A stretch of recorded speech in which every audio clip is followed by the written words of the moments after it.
And a few hours since the delay in the Polaris Dawn mission. So clearly lots of things going on in space in India and globally, and a lot of excitement as well. So I thought I would just, open up with that, with so much excitement and so much activity and so many announcements. What would you think? I mean, I mean, from your point of view, what would you think would be the top two, maybe the top two most important things that you would like to see ISRO achieve in the next year, say in 2025? Okay, thank you. Thank you for having me here. Thank you so much for this opportunity. I would like to start telling that next year we would like to see the human spaceflight program, we call it Gaganyaan, to start with the unmanned missions. We have targeted 3 of them to happen, and the first of them are getting ready for launch, possibly this year and or early next year. So that's one. And we need to have further launches of that, which will happen in sequence with improved features, leading to the crewed mission at later part of next year. So that's how the main thing to happen in next year. Then, of course, we are also looking for a very important mission called the NASA ISRO Synthetic Aperture Radar Satellite Launch, which was postponed due to some issues to come back on that and then have that launch happen on board the GSLV rocket. The rocket is also waiting for the satellite to come back and get assembled. So these are 2 important missions that are there in the pipeline. There are many more. So since you asked me only 2, I'm just limiting those 2 important missions. Yes. So do we have a goal date for, the liftoff for Nisar or even for Gaganyaan? I mean, what are the timelines that you or your team is looking at? For Gaganyaan, the timeline is that December to this year. That was our timeline. In fact, the rocket is already completed in terms of its stages and it's available at the launch complex. But on the crew module, that the final assembly, the testing activities are in progress. There were other elements called the crew escape system that's already ready. But the crew module and the service module part, our final phase of integration testing is going on at different places. They have to come back. And also we have to complete some simulation tests, which are important part of the clearance of the rocket to go. They are also to be completed. So we are hoping that in another 2 months, 3 months of time, we should be able to complete them for a December launch. But I have a target that up to February we have scheduled in case anything spillover happens. We should be able to do that because we are not in a hurry here. In fact, we would like to do a very perfect mission. So December is my target. If it go worst of worst, it will go before February. So, since you were talking about, like how it's not about being in a hurry, but about making sure things should be, done absolutely meticulously. I mean, I feel like, this is an unavoidable question right now. I mean, in view of, what is going on with with the Starliner episode, and also with our Gaganyaan, preparations for the Gaganyaan mission, and the fact that, India is also going to send an astronaut to the ISS. So in view of that, what are your thoughts on how to mitigate these risks? Or is there anything else, like are you adding to tests for our own missions or any thing along those lines? Let me be very frank in telling you that we are into this human spaceflight for the first time as a nation, as an agency. So we are learning most of those elements of how to send humans to space and what are the understanding those risks and mitigating them. Those elements are learned from the lessons learned by others. We don't have a lesson on our own. So let us be frank. But then we are observing what is happening everywhere. There is huge amount of data of experience of other people available in public domain of those who have been sending humans to even up to the moon. I think those lessons are in front of us. And while we build a new capability, we all that consideration, design, testing, etc. And of course, you must also realize that sending humans to space is a risky business. But then risks are to be taken because without that, there is no launch of a rocket with human being. But then how much of the risk that you are taking, how to minimize the element of risk, how to, in case there are issues of many nature that you are seeing, how to mitigate them, what are the measures are possible design-wise or otherwise. So these questions are asked. And of course, none of us want to have any catastrophe of any nature happen. nobody's interest to have such an issue happening. So, what are your thoughts on, the private, the commercial space tourism and private companies' entry into this, into the business of space there is nothing exploration? to do with the private government. I think we had, you would have seen that the early phase of human spaceflight, there were enough of accidents and problems in people who sent human beings to space. And those times there were no private. It was all the agency level or national level missions happening at that time. Still there were accidents. So accidents are, or issues, I don't say accident, I would rather say contingencies of different nature, are result of the complex nature of the problem, the issue that we are handling. So you must realize that this is a space mission which has its own criticality. So they can crop up due to various reasons. And the happy part today is that we have a solution. We are not leaving it there to happen or leave it there and come back with an issue. But there is a solution. Of course, the solutions could come immediately or a little later. I think these are integral part of that technical complexity. Okay.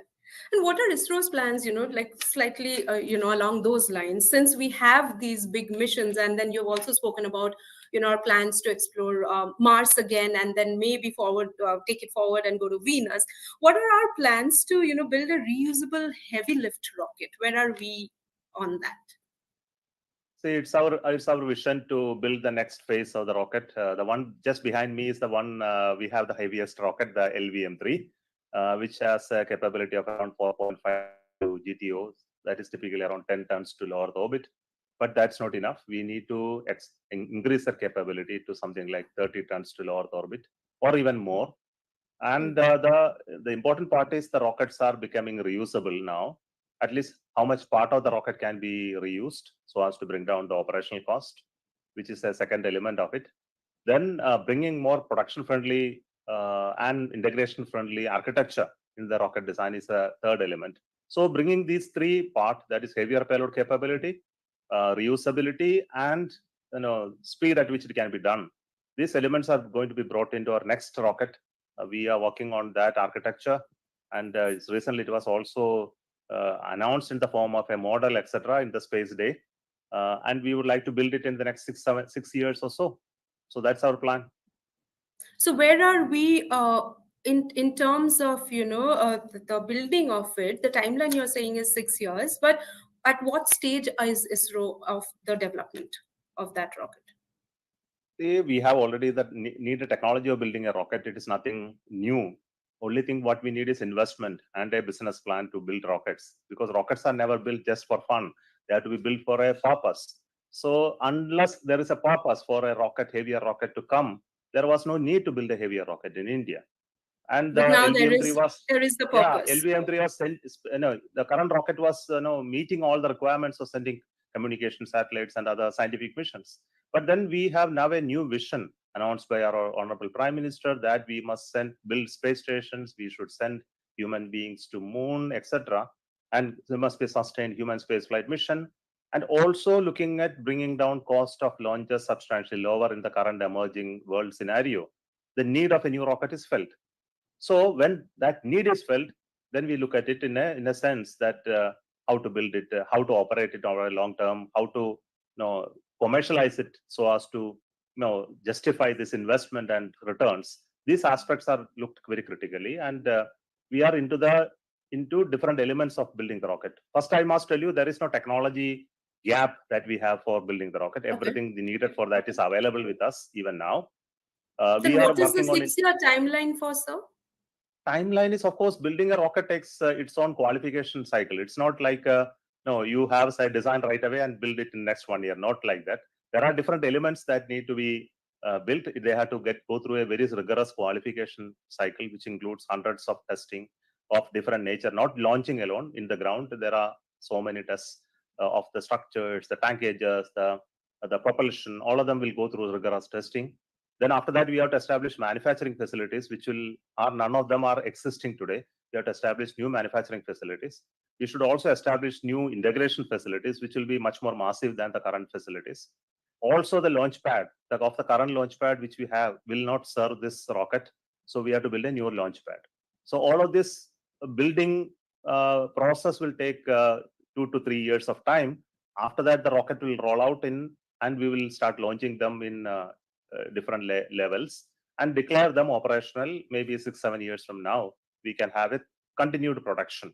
So that's a timeline needed for such a big hardware production. What sort of investment does all of this entail?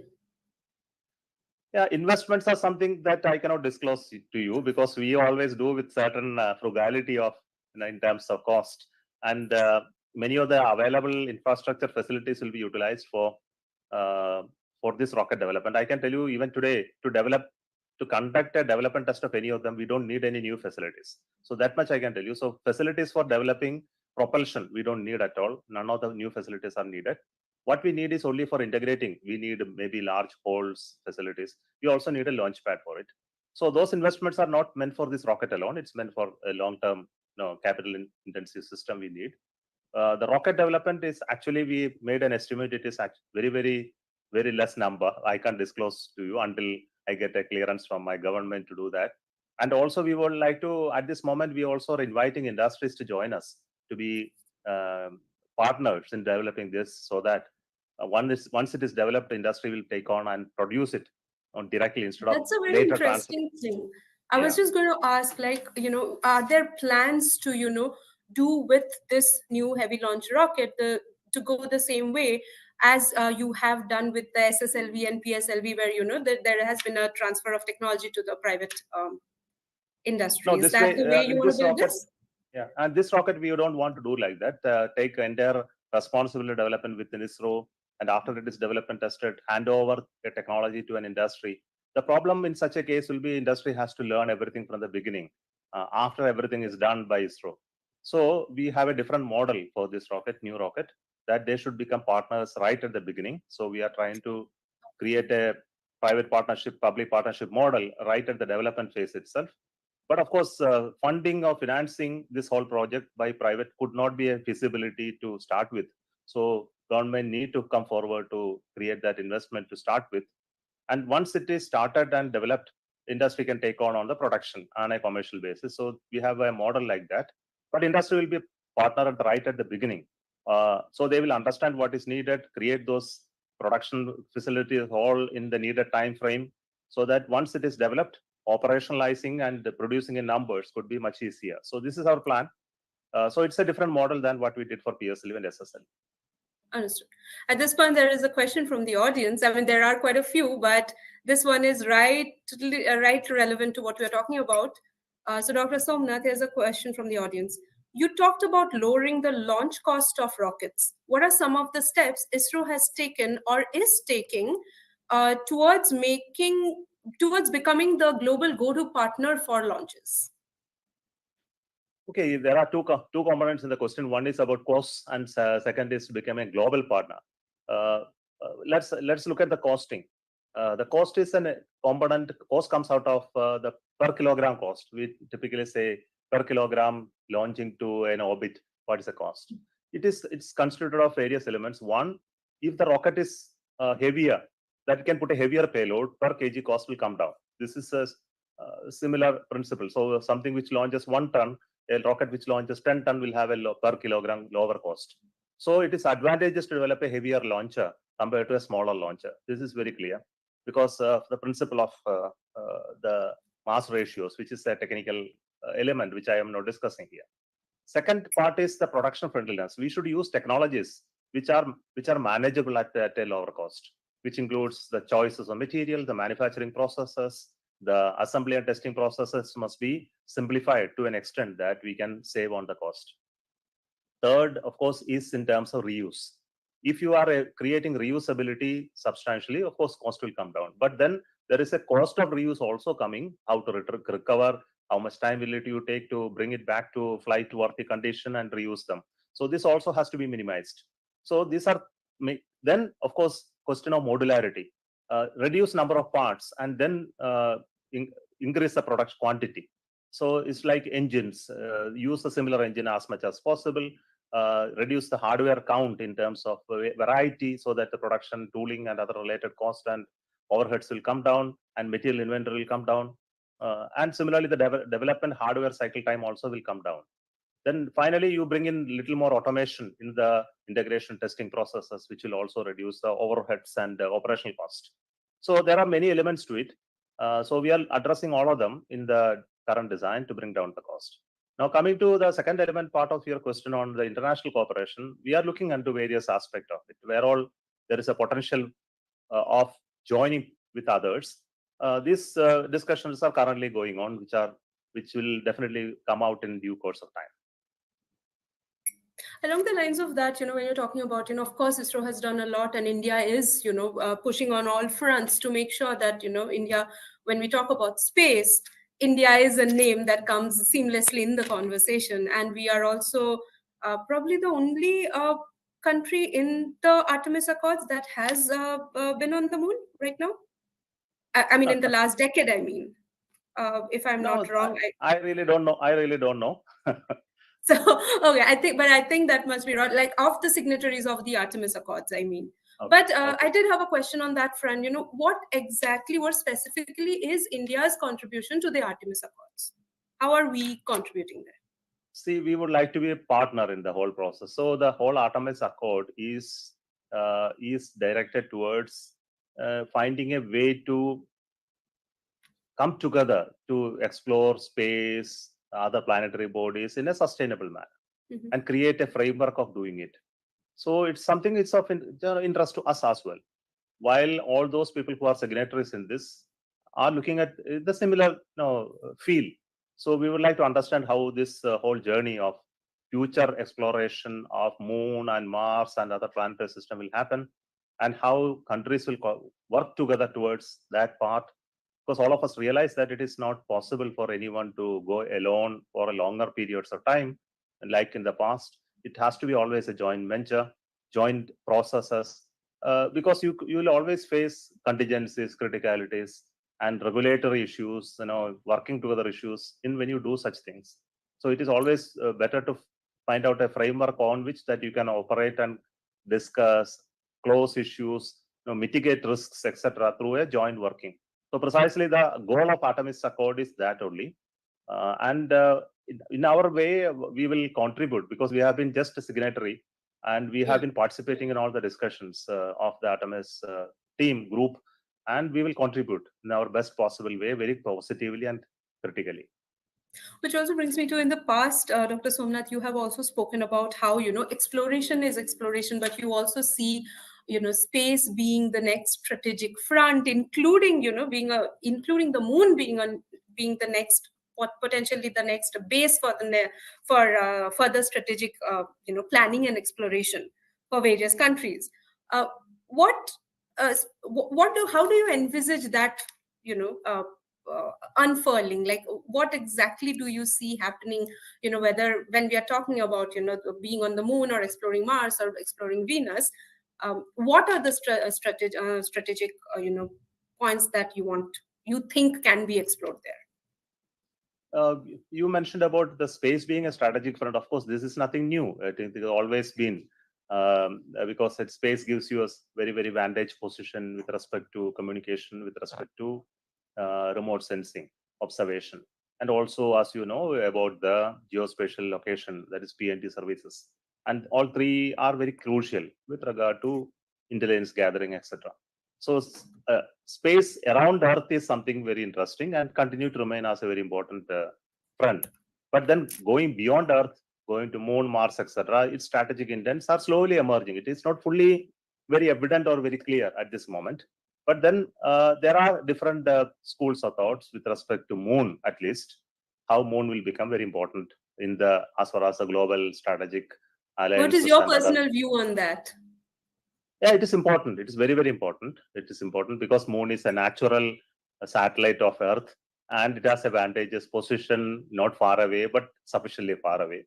It gives us a platform to work away from Earth in terms of need. It can also create observational platforms and operational bases in a very sustainable manner compared to anything else than in space in an orbit around Earth. So it gives you, similarly, other skills, capabilities like timing and positioning services, observational platforms, scientific and other nature. So there are capabilities possible from moon.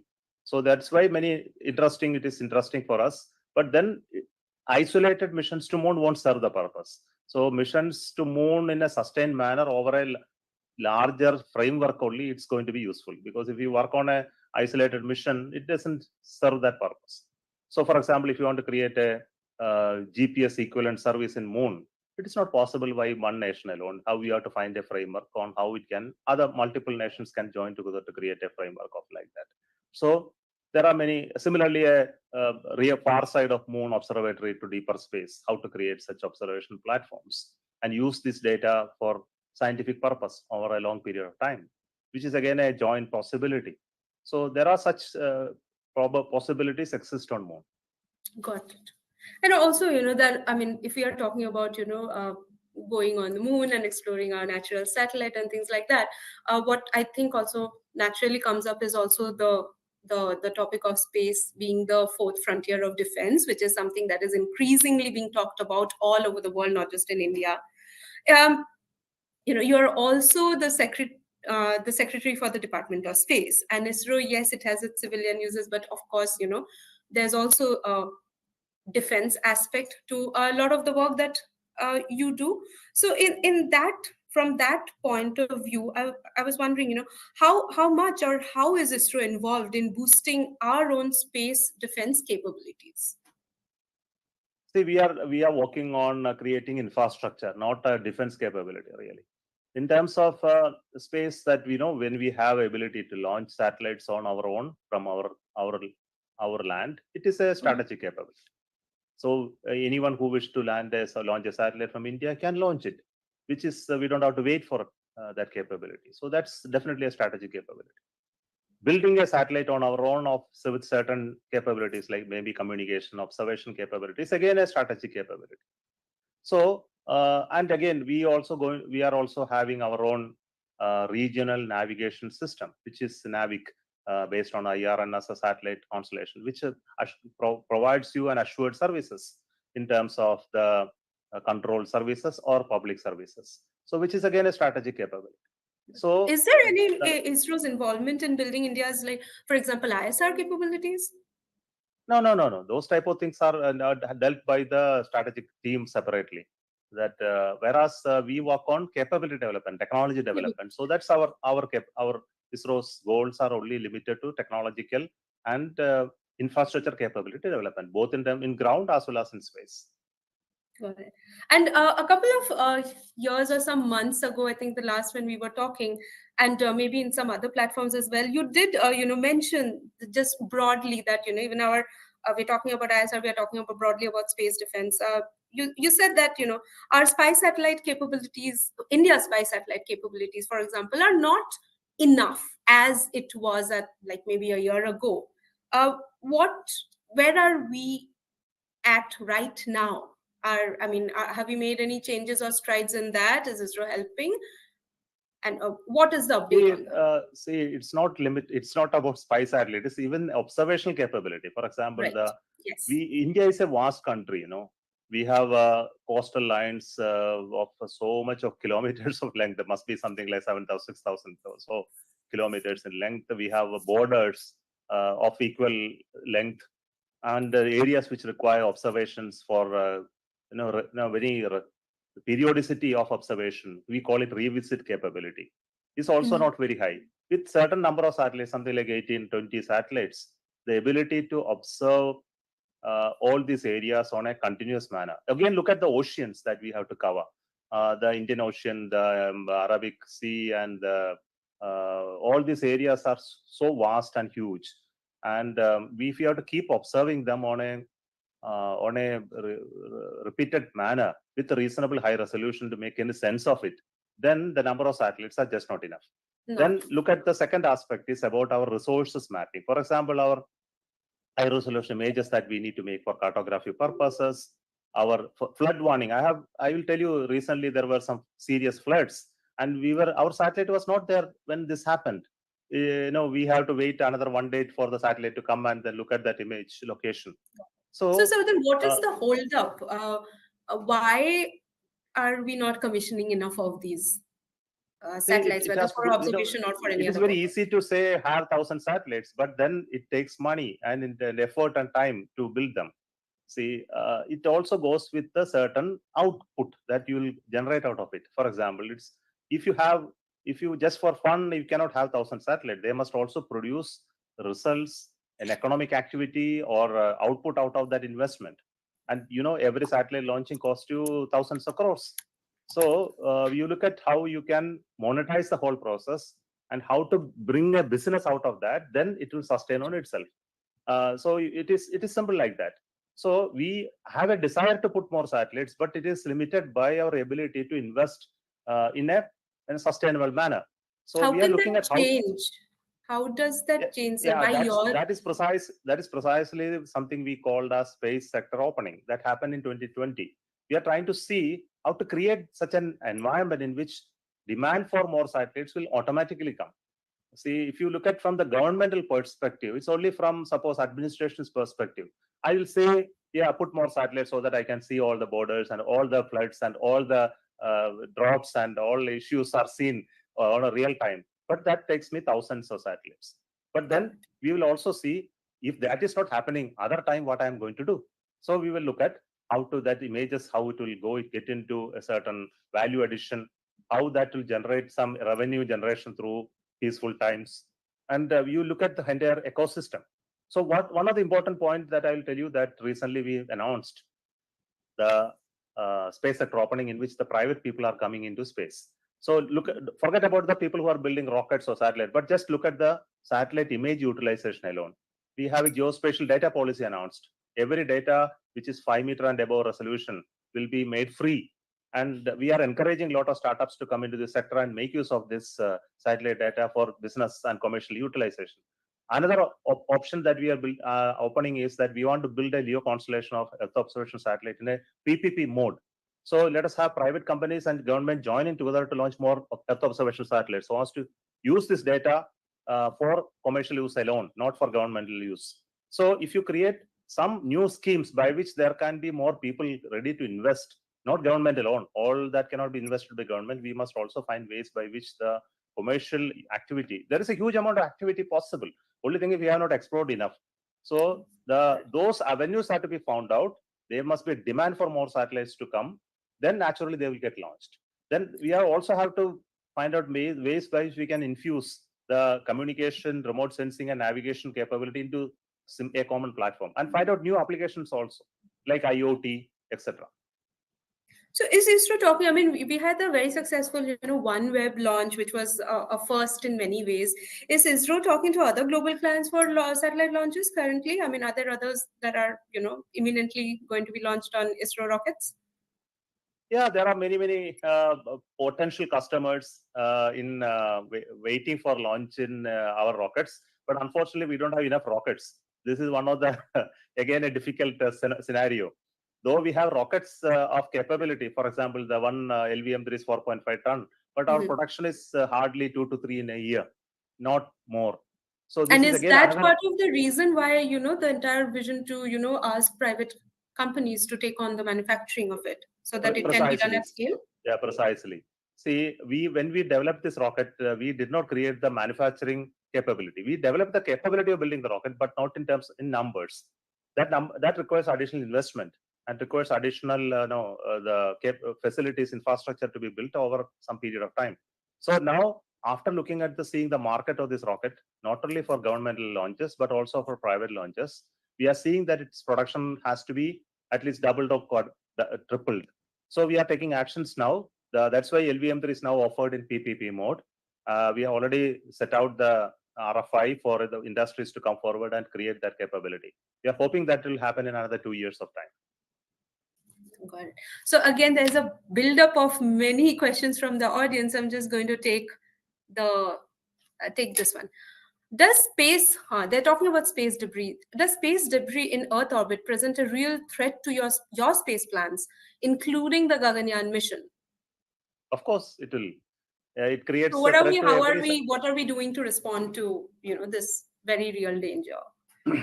See, some of the dangers are, we cannot avoid.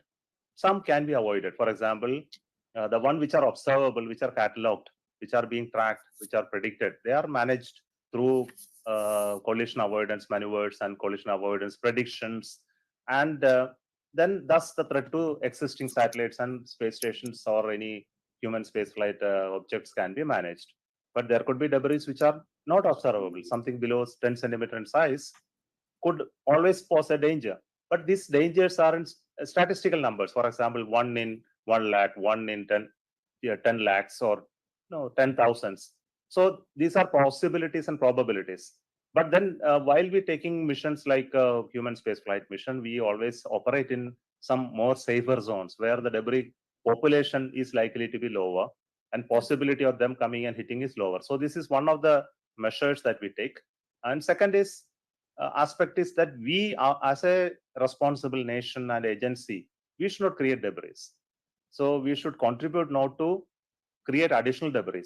Of course, whatever is there, like every defense satellite, every particle that has come out of satellites all become debris. But at least let us make sure that the upper stages of rockets or defense satellites are brought back to the Earth on a reasonable time frame. And we don't allow them to explode or create more debris. So all these measures are being taken, and over a long period of time, we have made a declaration also by 2030. We will ensure that we don't litter space at all from whatever activity happening in India. So you were also talking about, I just wanted to, I wanted to take the audience question, but want to jump back to what we were discussing before that about, there's so much demand and we are not being able to, meet the demand in terms of launch capability. And that there are a lot of, potential clients are, talking to ISRO or, waiting for, to get launched with ISRO. Could you give us any sense of, which countries or what kind of companies or who are these clients or who could be these potential clients? Oh, there are satellites from all nations that you can imagine that they have capability to build satellites. All of them are there. So I don't have to name anyone. So it is on account of various reasons why they are coming. It's because of, say, the booking of a launch takes certain amount of time. For example, if you like flight ticket booking, you can do it 1 week ahead. You need to do 1 year ahead because somebody has to plan and then identify the mission feasibility, etc. And It slots has on to. SpaceX are also almost always sold out, is what I keep hearing. Yeah. So there is a question of availability everywhere, and also the slots, and then matching with the missions of that particular launcher and launch facility. So this depends on various varieties of factors. And some of them, for example, some of the constellation launches which are going to come up in the future, they need thousands of satellites to be launched in very short window. Because, if you have to build something like a constellation, as you see here, the Starlink or the OneWeb, they have built these constellations over 2 years of time. So now nobody can wait 2 years to start to build 2 years. There is no revenue generation. And at the end of the second 2 year only, the constellation starts operating and start generating revenue. But if they do this constellation build, it takes place in just 6 months. That overheads are brought down substantially. But then if you want to do launch in 6 months, you need hundreds of launches to happen in 6 months. So where to source all of them? So in such scenarios, we need to source rockets all across all capabilities. So then such a case comes for us also. We also become part of the global launch possibilities. Now we will launch along with other launch providers. There is no competition in this case. It is simply the availability. But isn't there wouldn't launch costs become a deciding factor soon, since like you said, like almost every other company now wants to put a satellite up because that is the end use at the end of the day? Yeah, it will definitely become, because launch cost reduction is an important agenda for every launch provider. How is India positioned in that? Do we naturally have an edge because we have already talked and everyone talks about how ISRO can be frugal and yet so successful?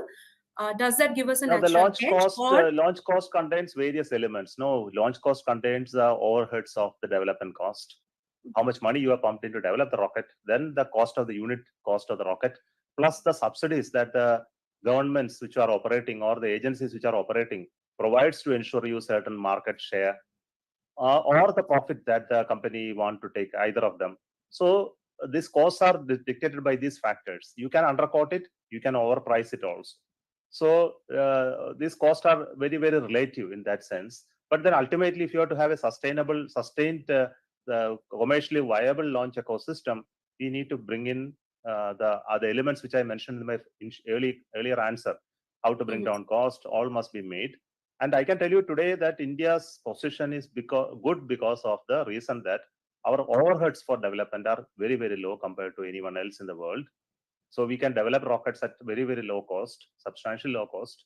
But when it comes to unit cost, you can't reduce it substantially because unit cost is simply a sum of the material cost, some of the direct manpower cost, and the operational cost of it, which will not be, which could be lower only in the operational cost side alone for India, but the other elements will remain the same irrespective of where it is, because aluminum cost same everywhere across the globe, or the electronics will cost you the similar across the globe, so it won't change. But then your cost can be brought down only by reusability and reducing operational cost. Got it. I'm going to ask you anyway. What is, how? What are ISRO's, launch cost per kg for any client right now? How do we compare with, say, like a SpaceX or anyone else? If you are looking at a dedicated launch on LVM3 and the SpaceX, if you get a quote, both will look alike. Okay.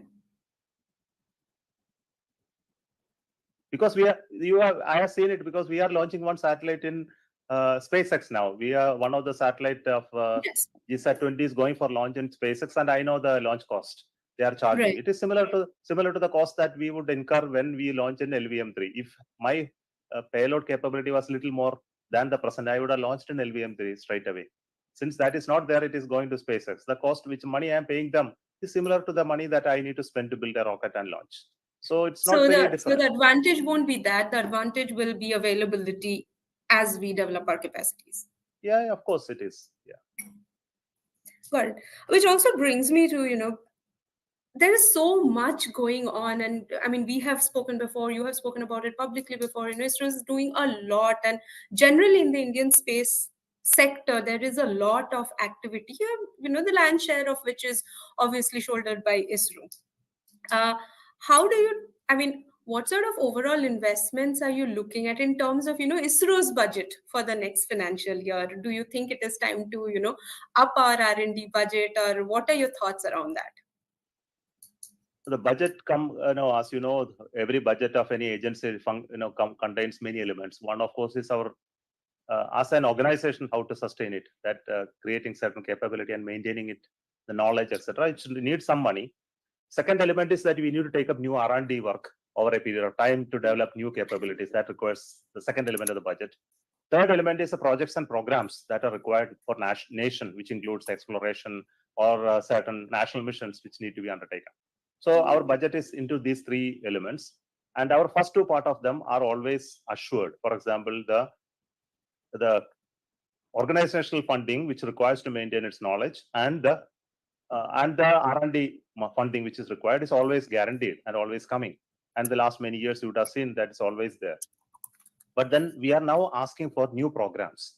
So as you mentioned, that new programs like the continued missions of human space flight, going to moon again, building space station, creating the capability to ultimately land human on the moon. All these are new programs, and which will have to be done in next 20-25 years of time. So the whole of long-term plan, we are now factored into various periods, and the funding will have to be provided by to ISRO for enabling this. Meantime, while we do it, we will also look into the commercial side of it. Some of this capability development is again going into creating capability of building new satellites, new launch vehicle, commercial exploitation, utilization, etc. So some part of the money will come through that channel. Some part of the money will come through the government funding. So, of course, your answer to your question is the overall government funding in ISRO will increase in the coming days. By how much can you share? It could be something like additional some 20 to 30%. See, we can't increase drastically. 20 to 30% annually? No, 20 to 30% of the current funding has to increase in the coming days. Not every year it will increase that much. At least that jump has to happen over a long period of time. That seems fair. We are almost at the close of our time. I will quickly ask one more question from the audience, and this is interesting. If you could personally embark on any of ISRO's upcoming missions, which one would you choose and why? Personally, I didn't get the question. If you could personally go on one of ISRO's missions, which one would you choose to go on and why? I will try to go to the moon mission, going to moon, but then I have to wait till 2040 for it. But I don't know, I will be eligible to travel, but I am not young enough to travel. But then at this moment, I can be a tourist because that should be the one which they will allow me to travel. On no other missions, I may be fit to travel. And is the Gaganyaan crew model currently designed for 2 crew members, and will it be later upgraded for more? Yeah, we have a plan to do that. It started by 3 crew module. Then we found that it is slightly, exceeding its mass limit, etc. for as far as the rocket is concerned. So right now it is being worked with 2 crew capability, and the next version of it with the 3 crew and increased volume is under developed design. So with this first phase of the development completed, we will be expanding the current crew module to 3 crew capability, and ultimately that may be even bigger when NGLV comes, our new rocket comes. So we are looking at a still bigger version capable of transporting crew and long duration stay. So there is a plan to expand that capability, not to stick to what currently being designed. Is there a timeline in your mind when you're planning these phased expansions too? Yeah, of course it is there. It is a part of our vision, idea, framework that we are presenting to our government. Could you share that with us? That I cannot, because these are some of those data that is confidential as far as the current state of it is concerned, unless it is announced. All right. Thank you, Dr. Somnath. To close, I'm going to take 30 seconds in which I'll ask you some rapid fire questions for which you can't take too much time to think. You will just have to answer quickly. So are you ready? Yeah, please, let me try. Yes. All right. So Star Wars or Star Trek? Star Trek. Moon or Mars? Of course, Mars. Tea or coffee? Coffee, yes. Rockets or satellites? I'm a rocket person, yes. Astronomy or astrophysics? I like astronomy. Astronomy. And books or movies? Definitely books. Thank you. That is it. That brings us to the end of this Reuters Newsmaker. Thank you so much, Dr. Somnath, for joining us. This has been extremely, extremely insightful. Thanks so much. Thank you so much. Thank you. All right. Bye.